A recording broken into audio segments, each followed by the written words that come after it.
चमत्कारी बहू की लालची सास। राजगढ़ की गौरी अपने माता पिता की इकलौती संतान थी। गौरी के पिता मेहनतकश किसान थे। वो सारा दिन खेतों में काम करते। गौरी अपनी माँ का किचन में हाथ बटाती।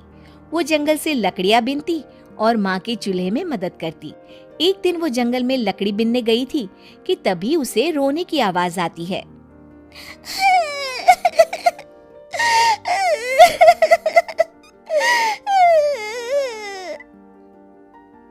अरे, यहाँ कौन रो रहा है? इस जंगल में भला किसी के रोने की आवाज? जरूर कोई जंगल में फंस गया होगा। वो देखती है तो उसे एक परी दिखाई देती है जिसका एक पंख टूटा होता है।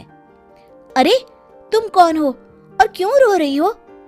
मैं परीलोक की रानी हूँ। पृथ्वीलोक में घूमने आई थी, लेकिन देखो ना, मेरे पंख ही टूट गए। अब मैं कैसे उड़ान भरूंगी? अरे, इसे जोड़ना तो आसान है। रुको, मैं अभी जोड़ देती हूँ। ये कहकर गौरी लकड़ी और रस्सी की सहायता से पंखों को जोड़ देती है। परी अपने जुड़े हुए पंखों को देखकर खुश हो जाती है और गौरी को वरदान देती है कि वो पूर्णिमा की रात किसी भी चीज को हाथ लगाएगी तो वो सोने की हो जाएगी। लेकिन गलती से अगर उसने किसी इंसान को छू लिया तो वो अगली पूर्णिमा तक सोने का ही रहेगा।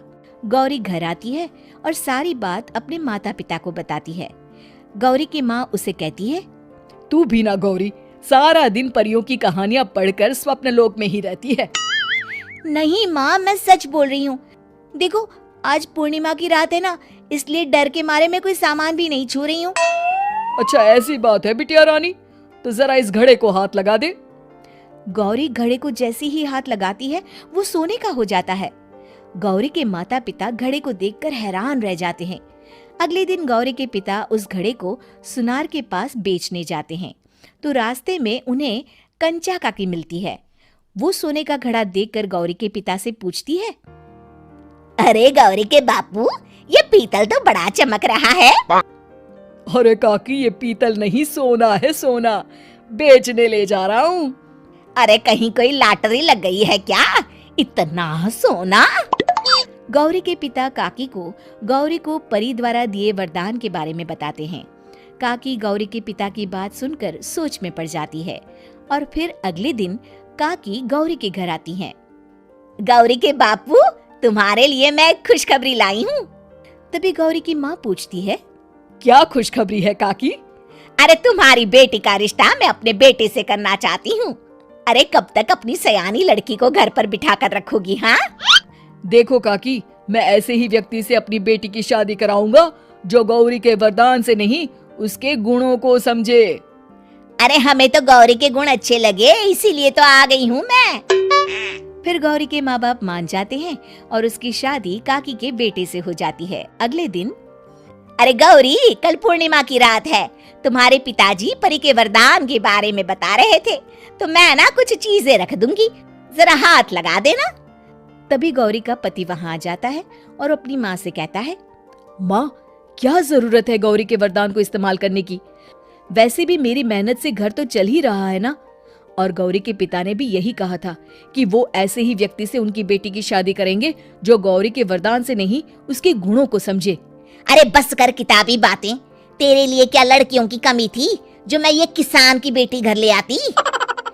और सुन गौरी, कल अगर तूने सारी चीजों को सोने का नहीं किया तो मैं तुझे घर से निकाल दूंगी और अपने बेटे की दूसरी शादी करवा दूंगी, समझी?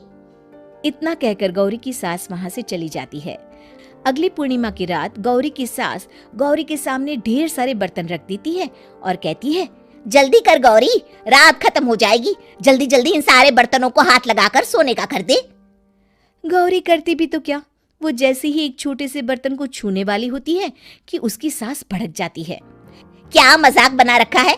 इतने छोटे से बर्तन में क्या होगा? ये ले, ये बड़ा वाला बर्तन। जैसे ही बड़ा सा बर्तन लेकर गौरी की सास उसकी तरफ बढ़ती है, वैसे ही बर्तन के बाहर से वो धड़ाम से गिर जाती है। सास को गिरा देख गौरी उन्हें संभालने दौड़ती है और वो सास को हाथ लगाकर कहती है, अरे सासू माँ, क्या हो गया आपको? कहीं चोट तो नहीं लगी ना? लेकिन जैसे ही वो हाथ सास से हटाती है तो देखती है कि उसकी सास सोने की हो गई है। गौरी सोनी की सास को देखकर रोने लगती है और अपने पति से कहती है, मुझे परी ने कहा था कि अगर मैं किसी इंसान को हाथ लगाती हूँ तो वो अगली पूर्णिमा तक सोने का ही रहेगा। अब मैं क्या करूँ? अरे करना क्या है, माँ को उठाकर अलमारी में रख दो। और हाँ, लालच का फल बुरा ही होता है। ज्यादा बड़े बर्तन को सोने का बनाने के चक्कर में माँ का ये हाल हुआ है। ये कहकर वो दोनों माँ की तरफ देखने लगते हैं।